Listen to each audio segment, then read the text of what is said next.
क्या आप भी मेरी तरह हैरान हैं कि आखिर इस ब्रिज को बनाया कैसे होगा?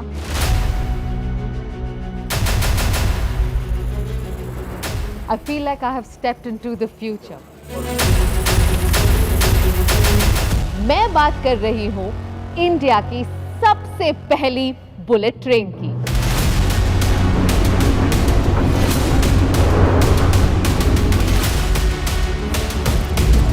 Whatever I'm seeing around is way better than what I experienced in Japan, America, or Europe.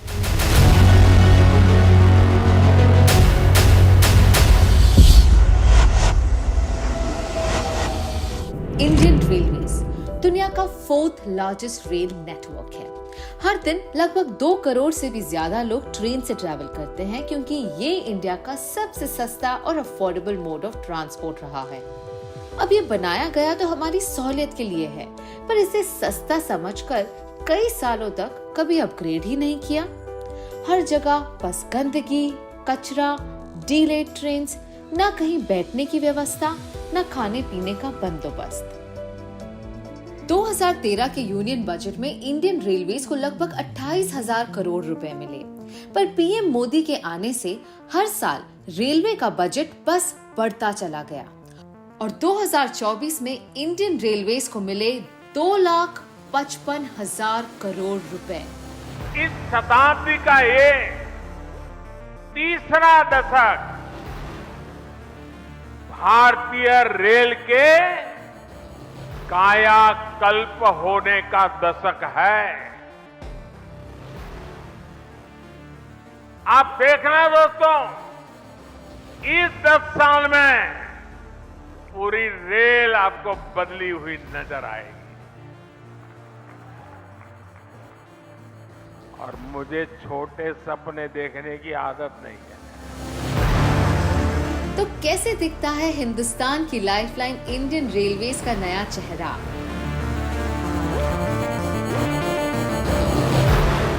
देखेंगे कैसे लगते हैं मॉडर्न इंडियन रेलवे स्टेशंस और नए भारत की trains. Prime minister Modi ji ने रेलवे ट्रांसफॉर्मेशन के 3 मुख्य पिलर्स आइडेंटिफाई किए हैं: अमृत भारत, वंदे भारत और नमो भारत।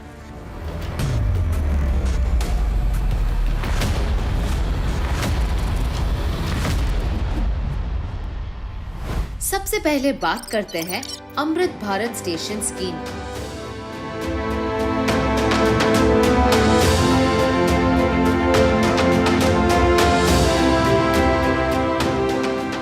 मैं आई हूँ भोपाल के रानी कमलापति रेलवे स्टेशन पर, जिसने मेरी रेलवे स्टेशन से जुड़ी पुरानी यादों को एकदम से मिटा दिया।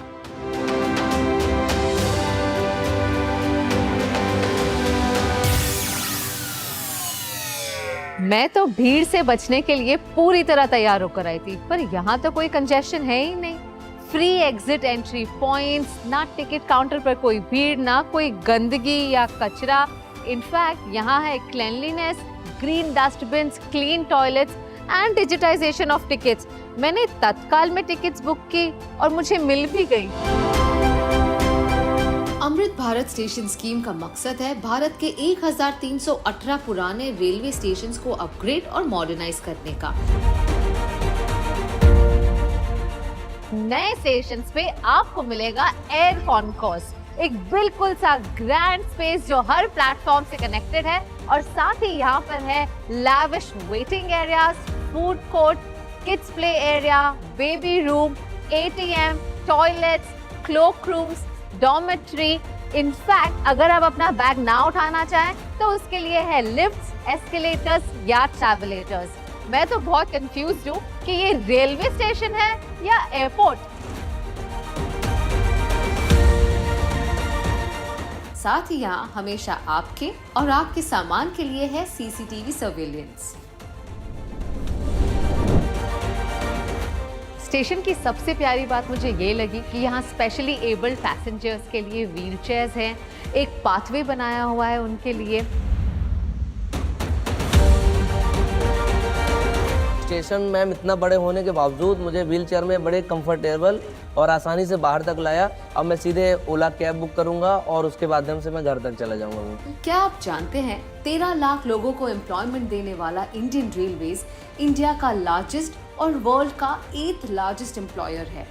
स्टेशन के अपग्रेड होने से न सिर्फ रेलवे एम्प्लॉयज और यात्रियों का फायदा हुआ, बल्कि यहाँ रहने वाले लोगों का भी, और खासकर दुकानदारों का। रानी कमलापति स्टेशन कानकोस एरिया में मेरा फूड जोन है। मेरा बिजनेस में पहले 30% होता था, अब 70% मार्जिन हो रहा है मेरे को।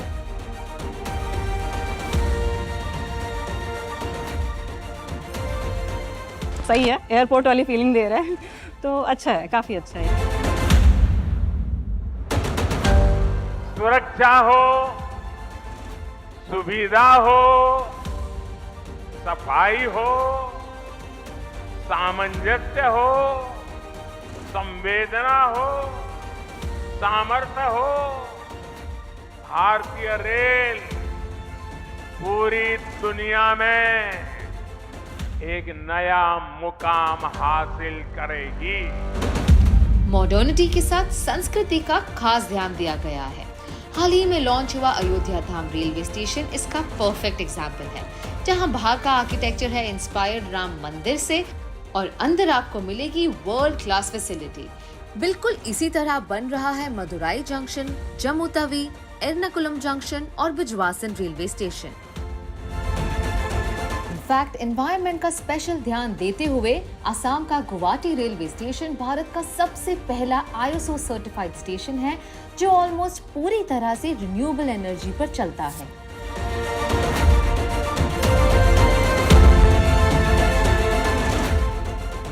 अब चलते हैं इंडियन रेलवेज की दूसरी पिलर की ओर, यानी वंदे भारत। पीएम मोदी का मानना है कि जिस देश का सबसे बिजी और लार्जेस्ट ट्रांसपोर्टेशन मोड रेलवेज है, उस जर्नी का एक्सपीरियंस वर्ल्ड क्लास क्यों ना हो। ये पूरी तरह जानते हुए कि नए भारत को सिर्फ सस्ती चीजें नहीं, बल्कि एक अच्छा अनुभव भी चाहिए।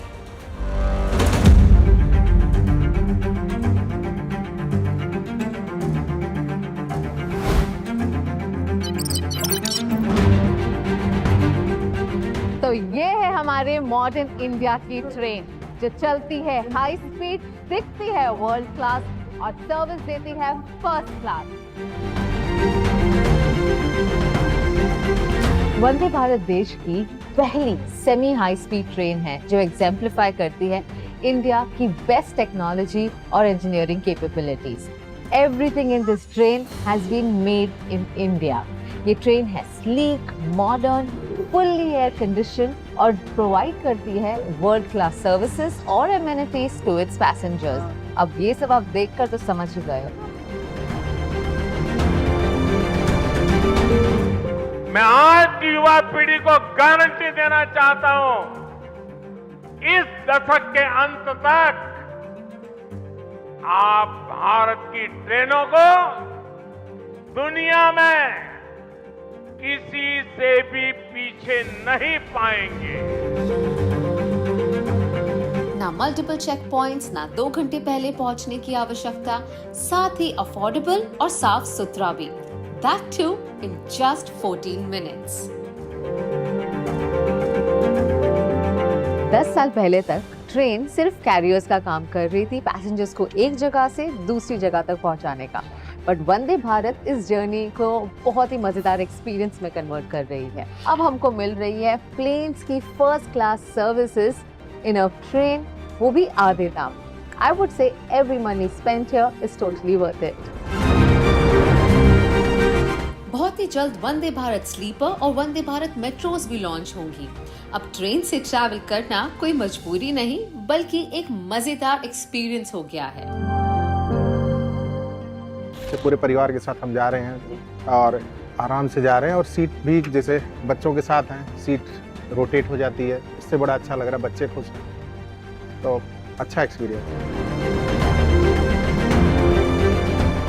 है। Breakfast was very good, and they are serving tea, which is the Chayos wala tea, and that is also very good.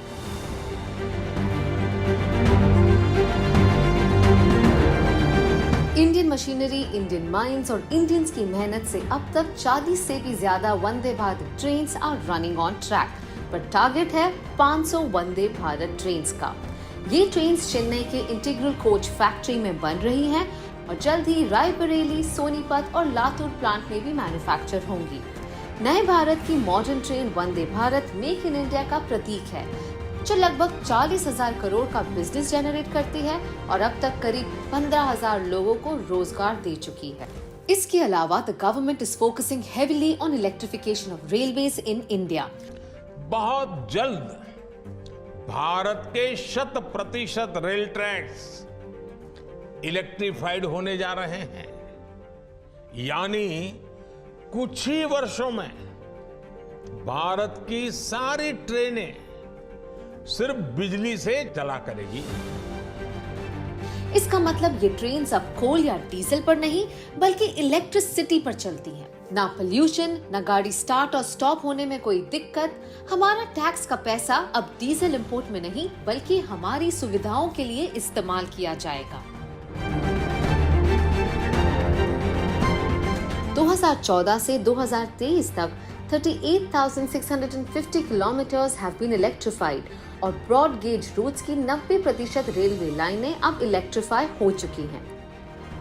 In fact Delhi, Haryana, Odisha और छत्तीसगढ़ जैसे टोटल 14 स्टेट्स और यूनियन टेरिटरीज में 100% इलेक्ट्रिफिकेशन हो चुका है। रेलवे इलेक्ट्रिफिकेशन में इंडिया अब पूरे विश्व में सेकंड पोजीशन पर आता है, right after China, leaving behind USA and Russia.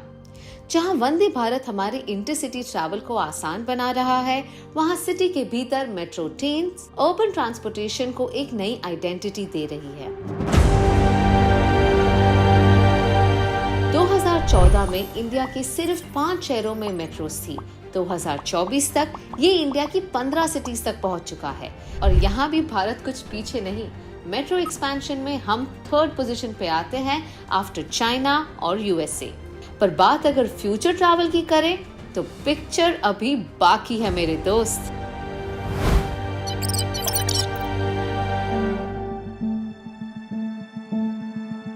मिलिए आकृति से। ये एक स्कूल टीचर है जो रोज छोटे बच्चों को पढ़ाने के लिए गाजियाबाद के मोदी नगर से दिल्ली के आनंद विहार जाती है।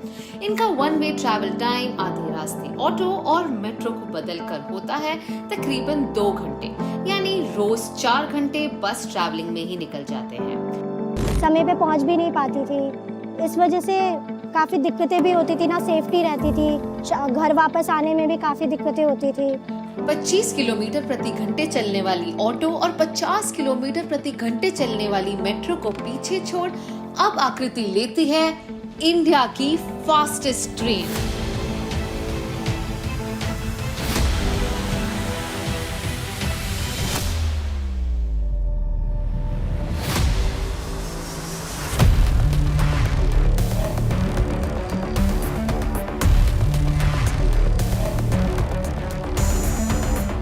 अब चलते हैं रेलवेज के एक और इम्पोर्टेंट पिलर की ओर, यानी नमो भारत।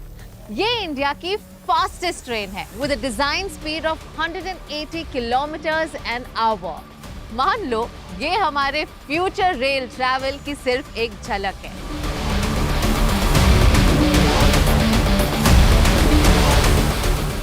नमो भारत भारत की पहली semi high speed regional train है जो पूरी तरह से इंडिया में बिल्ड की गई है।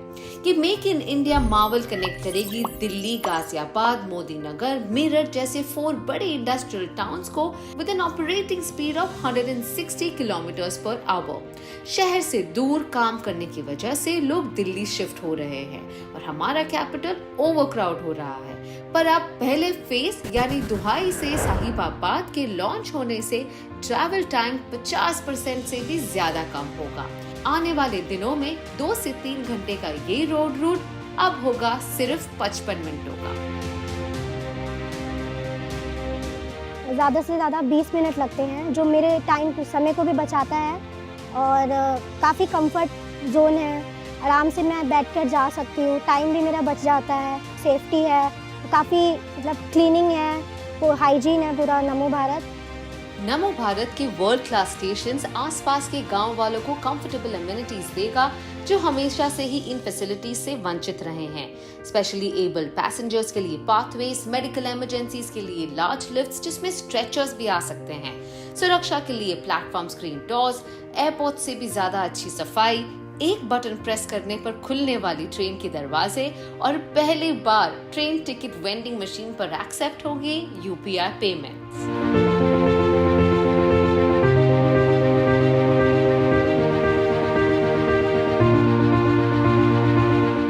नमो भारत भविष्य के भारत की झलक है।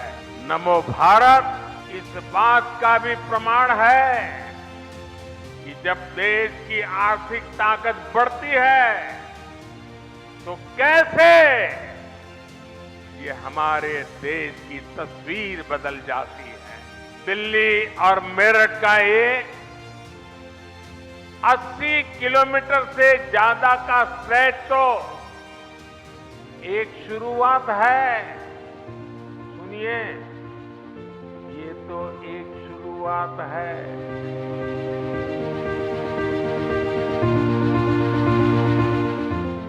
Some of the things that I'm seeing here are truly world class.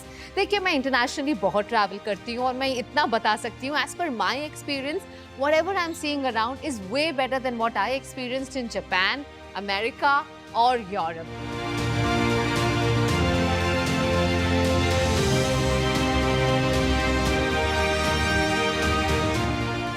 नमो भारत की हर ट्रेन में है 6 coaches, 4 regular, 1 only for women. हर कोच पर आपको मिलेंगे charging ports, luggage racks. Premium coach में आपको मिलेंगी recliner seats, footrest, cup holders. साथ ही यहाँ विमेन सेफ्टी का स्पेशल ध्यान दिया गया है। 2000 से ज्यादा सीसीटीवी कैमरास, औरतों के लिए स्पेशल कोचेस, स्टेशंस पर विमेन स्टाफ। और गर्व की बात तो ये है कि नमो भारत की पायलट्स भी महिलाएं हैं। नारी शक्ति का परफेक्ट एग्जाम्पल। मुझे बहुत खुशी है कि मैं इंडिया की first semi high speed train drive करती हूँ। बहुत सारे सेफ्टी फीचर्स हैं और अगर हमें कोई भी पैसेंजर को कोई इश्यू होता है तो वो ट्रेन ऑपरेटर से डायरेक्टली कांटेक्ट कर सकते हैं और अपने लिए कोई भी फैसिलिटी अवेल कर सकते हैं नेक्स्ट स्टेशन पे।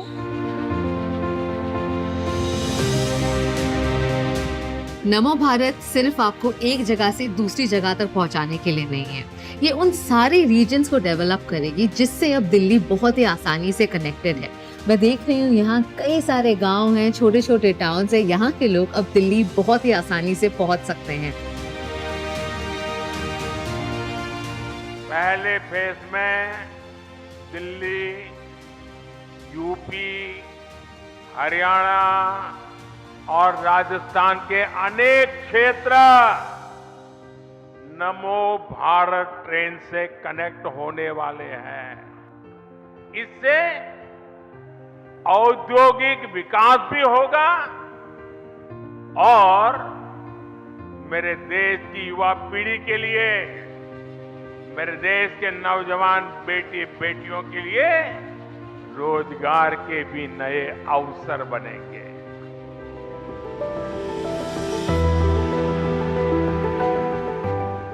मेरा स्कूल 2:30 ऑफ होता था। पहले बाय बस मैं 5:50 रीच कर रही थी घर पे, तो मेरे को इतना टाइम 2.5 आवर्स लगा था। But now take only 1 hour. पहले मेरे को जॉब में प्रॉब्लम था कि शायद मेरे को ड्रॉप करना पड़ता था, बट बाय द मेट्रो मेरे को ड्रॉप नहीं करना पड़ा। मेरे को बहुत कन्वीनियंट पड़ा and I am continue with my job. रुक्सी की नई शादी हुई है पर जॉब वो कंटिन्यू कर रहे हैं और अभी उनका काफी वक्त बच रहा है ट्रैवल में, जो वक्त अभी वो अपने परिवार को दे सकते हैं। Am I right? Right, you are right.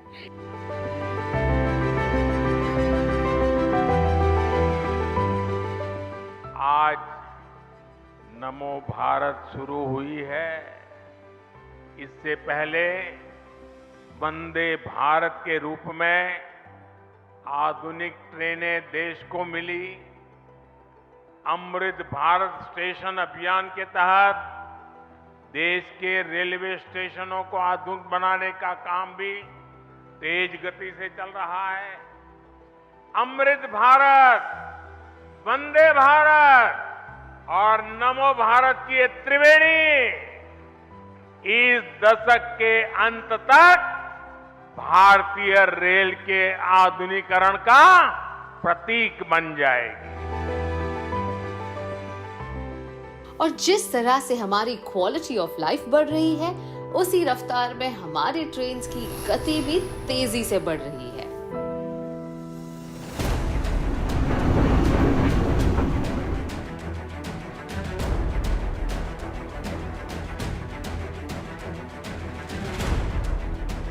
(1853) में चली भारत की सबसे पहली passenger train with the speed of 55 kilometers an hour. आज़ादी के अराउंड इसकी स्पीड बढ़ी to 70 to 80 kilometers an hour और कई सालों बाद 2019 में लॉन्च हुई Vande Bharat trains with an operating speed of 120 to 140 kilometers an hour. पिछले साल हमने देखा नमो भारत ट्रेन्स लॉन्च हुई है with a design speed of 180 kilometres an our, पर अब आ रही है एक ऐसी ट्रेन जो इन सबको पीछे छोड़ दे, क्योंकि इस ट्रेन की स्पीड होगी 320 किलोमीटर्स एन आवर।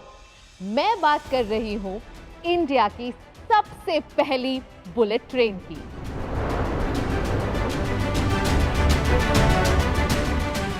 महाराष्ट्र और गुजरात के फाइनेंशियल हब्स को कनेक्ट करता एग्जिस्टिंग रोड जर्नी है 10 घंटों का।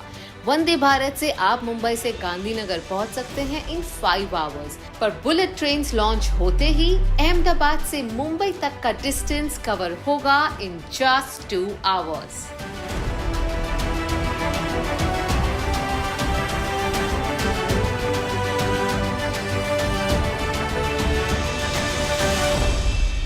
मतलब जितना वक्त आपको नोएडा से गुड़गांव या बोरीवली से चर्चगेट तक लगेगा, उतने ही वक्त में आप अहमदाबाद से मुंबई पहुंच सकते हैं।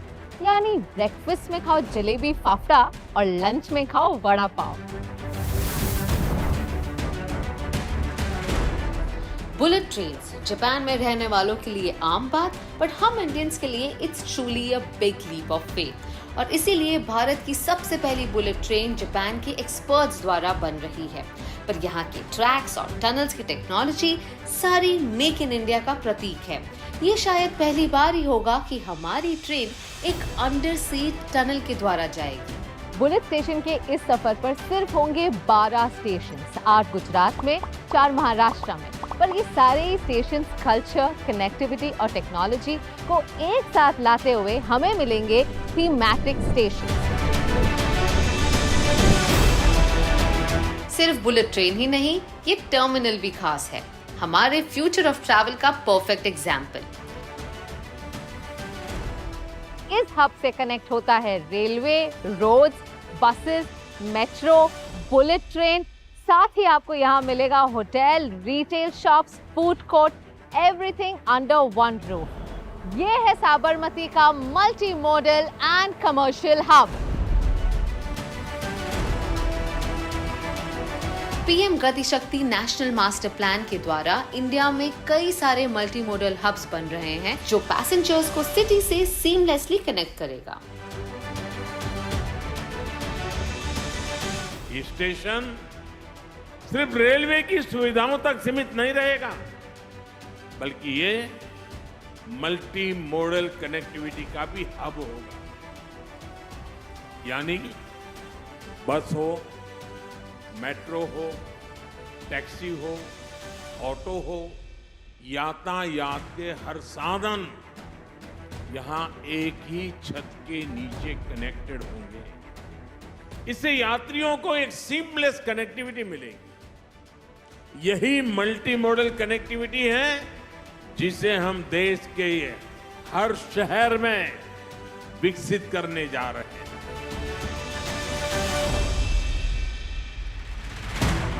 इस टर्मिनल को देखकर समझ ही नहीं आ रहा इसे स्टेशन कहूं या मॉल, होटल कहूं या एयरपोर्ट। इतनी कंट्रीज ट्रैवल कर चुकी हूं, बट ऐसा मल्टी मॉडल कनेक्टिविटी हब कहीं नहीं देखा। This is a reflection of new India, India that is far ahead than the rest of the world.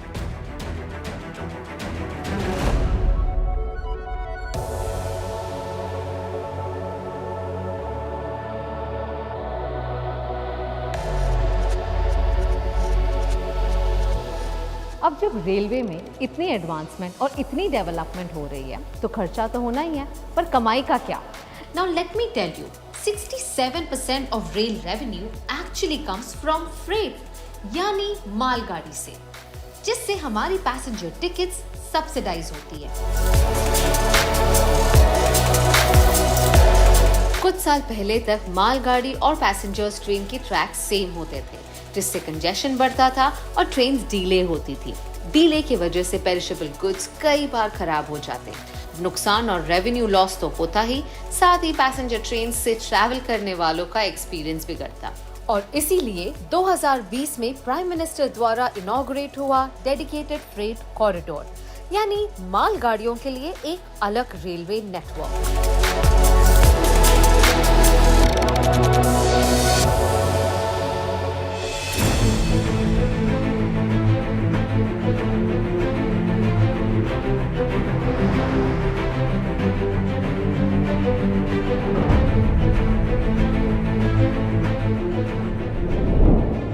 Wow, this is so fascinating. मुझे ऐसा लग रहा है like I have stepped into the future.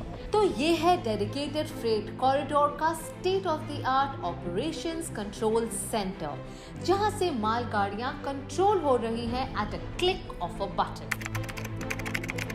Advance technology और systematic planning की वजह से जो ट्रेन 30 घंटे लेती थी, अब वो सिर्फ 12 घंटे ले रही है। तो वही मालगाड़ी अब उस वक्त में 2 राउंड ले सकती है, और उसी वजह से हमारी इंडियन रेलवेज का रेवेन्यू डबल और ट्रिपल हो रहा है। और इसीलिए आप देख रहे हैं रेलवे सेक्टर में इतनी एडवांसमेंट, और हमारी पैसेंजर टिकट्स अब भी सब्सिडाइज्ड है।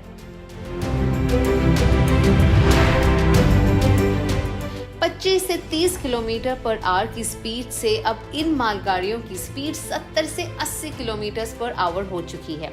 इन मालगाड़ियों की स्पीड और कैपेसिटी की वजह से एक्सपर्ट्स का मानना है कि हर 1 किलोमीटर चलती ये फ्रेट ट्रेन रोड पर चलने वाले ऑन एन एवरेज 72 ट्रक्स को रिप्लेस करती है। ये हमारे लॉजिस्टिक कॉस्ट को भी रिड्यूस करती है, bringing it down from the current 15% of GDP to a more sustainable 8% by 2030। World class infrastructure के इतने फायदे हैं, शायद हम कभी रियलाइज भी नहीं करते।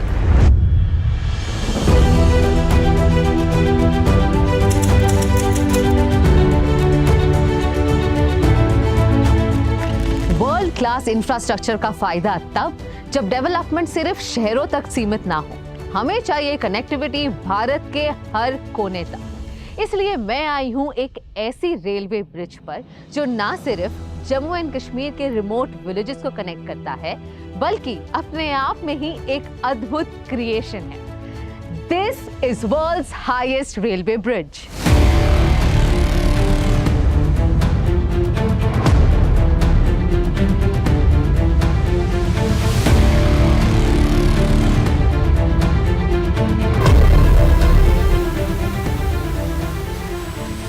क्या आप मानेंगे कि आजादी के 75 सालों बाद भी भारत में एक ऐसा स्टेट है जिसके 300 किलोमीटर तक की एरिया में कोई रोड या रेल कनेक्टिविटी थी ही नहीं। मैं बात कर रही हूँ जम्मू और कश्मीर को जोड़ता उधमपुर श्रीनगर बारामूला की 272 किलोमीटर की ये रेलवे लाइन, जो बहुत ही मुश्किल और चैलेंजिंग प्रोजेक्ट रहा है। उधमपुर से लेकर कटरा और बारामूला से लेकर बनियाल तक की तो रेलवे लाइन शुरू हो चुकी है, पर बीच में आए कटरा से लेकर बनियाल तक 111 किलोमीटर की इस टोपोग्राफी, ज्योग्राफिकल कंडीशंस, चट्टान और पहाड़ों की वजह से यहाँ रेलवे छोड़ो रोड भी नहीं था। पर हमारे प्राइम मिनिस्टर और इंडियन इंजीनियर्स ने प्रूव कर ही दिया, where there is a will, there is a railway. This is the world's highest railway bridge, the Chenab Bridge. Chenab नदी के तल से 359 मीटर्स ऊंचा, 1315 मीटर्स लंबा चेनाब रेल ब्रिज एक आइकॉनिक आर्च शेप में डिजाइन किया गया है। ये ब्रिज बनाने में 30,000 मेट्रिक टन स्टील का इस्तेमाल हुआ है, यानी आईफिल टावर से 4 गुना ज्यादा। चाहे टेम्परेचर -40 डिग्रीज हो या 260 किलोमीटर पर आवर की विंड स्पीड, और अंडर एक्सट्रीम सर्कमस्टांसेस 17 पियर्स में से एक पियर डैमेज होने पर भी ये ब्रिज टस से मस नहीं होगी। ट्रेन्स तब भी इस पर दौड़ेंगी at the speed of 100 kilometer per hour. Harsh weather conditions और टोपोग्राफी के अलावा इस ब्रिज को बनाने के लिए सबसे मुश्किल बात थी यहाँ तक इक्विपमेंट और कंस्ट्रक्शन मटेरियल लाना।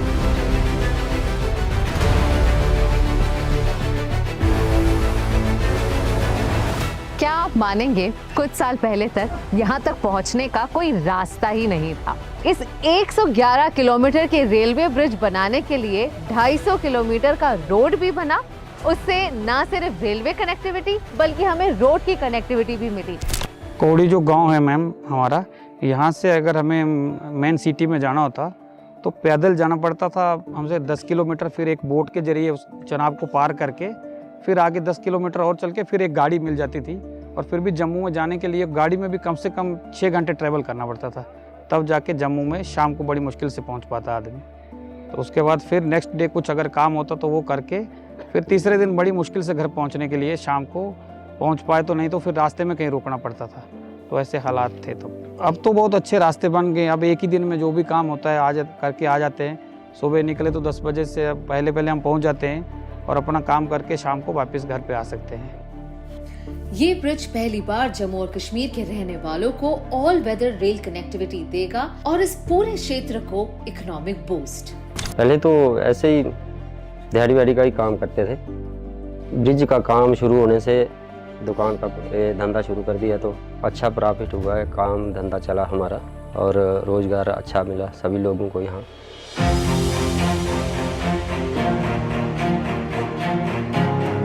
बक्कल से शुरू हुआ ये आज खत्म होता है कौड़ी पर और अब मैं हूँ इस आर्च के फाउंडेशन पर। This in itself feels humongous. इस फाउंडेशन का विड्थ है 46 metres, which means 1/4 of the football ground. Wow, this is truly amazing. क्या दिमाग लगाया है हमारे इंडियन इंजीनियर्स ने। इस प्रोजेक्ट ने जन्म दिया इंडिया के एक नहीं बल्कि 2 इंजीनियरिंग मार्वल्स को।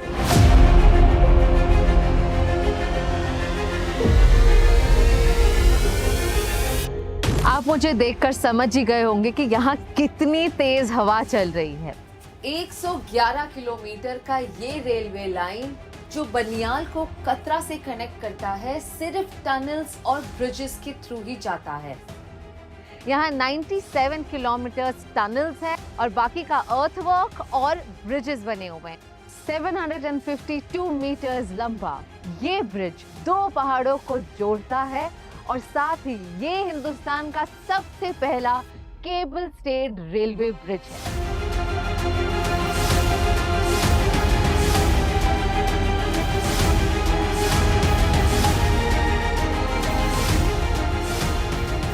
Wow, just look at that. अंजीखत bridge ना सिर्फ इंडिया का सबसे पहला केबल स्टेड रेलवे ब्रिज है बल्कि अपने आप में ही एक इंजीनियरिंग मार्वल है। वैली इतनी डीप होने के वजह से यहाँ पर पिलर्स नहीं आ सकते थे, इसीलिए एक ही 192 मीटर लंबा पाइलॉन और 96 केबल्स पर डटा हुआ है। यहाँ लोकल्स के रहने के लिए एक वरदान और जम्मू को कश्मीर से कनेक्ट करने में एक बहुत ही इम्पोर्टेंट लिंक है। 111 किलोमीटर का ये रेलवे नेटवर्क जो कनेक्ट करता है बनियाल को कचरा से क्रॉस होगा through 27 tunnels. The longest tunnel is of 13 kilometers और जितने भी टनल्स 3 किलोमीटर से ज्यादा हैं, साथ ही आपको दिखेंगे एस्केप टनल्स जो टनल की मेंटेनेंस, किसी इमरजेंसी या अनफॉर्चुनेट इंसिडेंट के लिए यूज किए जाएंगे।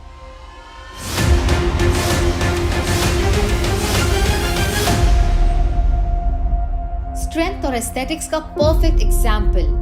इन ब्रिजेस की लाइफ स्पैन 120 सालों से भी ज्यादा है। ये रेलवे लाइन 2024 के एंड तक शुरू हो जाएगी। जहां नॉर्थ में बन रहा है वर्ल्ड का हाईएस्ट ब्रिज, वहीं साउथ में बन रहा है इंडिया का सबसे पहला वर्टिकल रेलवे ब्रिज। 110 साल पुराने पंबन ब्रिज को मिल रहा है नया रूप। नई ब्रिज बड़ी ही आसानी से ऊपर की तरफ स्लाइड होकर कार्गो शिप्स के लिए रास्ता बना देगी। कुछ इसी तरह आसाम और अरुणाचल प्रदेश को जोड़ता हुआ बना है इंडिया का लॉन्गेस्ट और एशिया का second longest rail cum road bridge, the Bogibeel bridge, जहां ऊपर चलती है गाड़ियां और नीचे चलती है रेलगाड़ियां। हमारे prime minister with his unwavering dedication ensure कर रहे हैं रेल कनेक्टिविटी भारत के हर कोने तक, ये जानते हुए कि ये अफोर्डेबल ट्रांसपोर्ट हर इंडियन की एक बेसिक नेसेसिटी है। हम सब इंडियन इंजीनियर्स के इतने आभारी हैं कि इतनी कठिन और चैलेंजिंग सिचुएशंस में भी ये डटे रहे और हम सभी को एक साथ बांधने के लिए रास्ता निकाल ही लिया। मैं तो यहाँ सिर्फ 30 मिनट से हूँ और मुझे अब इतनी ठंड लग रही है that I got to go। But आप सोचिए, नॉर्दर्न रेलवे, कोंकण रेलवे और यहाँ के जितने भी सारे लोकल्स हैं कई सालों तक यहाँ रहकर काम कर रहे हैं ताकि हम सबको कनेक्टिविटी की सहूलियत मिल सके। So I must thank and congratulate them for this spectacular work that they have done. Thank you very much, पूरे हिंदुस्तान की तरफ से थैंक यू। पिछले 10 सालों में भारतीय रेलवेज ने अपनी कहानी को एक नई दिशा दी है, जिसमें स्पीड और इंफ्रास्ट्रक्चर के साथ साथ कनेक्टिविटी भी गहराई से बढ़ गई है। आज इंडियन रेलवेज हर एक भारतीय का गर्व और सेल्फ रिस्पेक्ट का अभिन्न हिस्सा बन चुकी है। ये है सपनों की उड़ान और एक बदलते भारत की पहचान। वो भारत जो अब सिर्फ चलेगा नहीं बल्कि दौड़ेगा, और वो भी इंडियन रेलवेज की पटरियों पर। कुदरत के करिश्मे और जन्नत जैसी नेचुरल ब्यूटी के वरदान के बाद अब भारत ब्लेस्ड है एक मैन मेड आर्किटेक्चरल मार्वल से, और ऐसा नजारा देखकर दिल से एक ही आवाज निकलती है, and that is I love my India.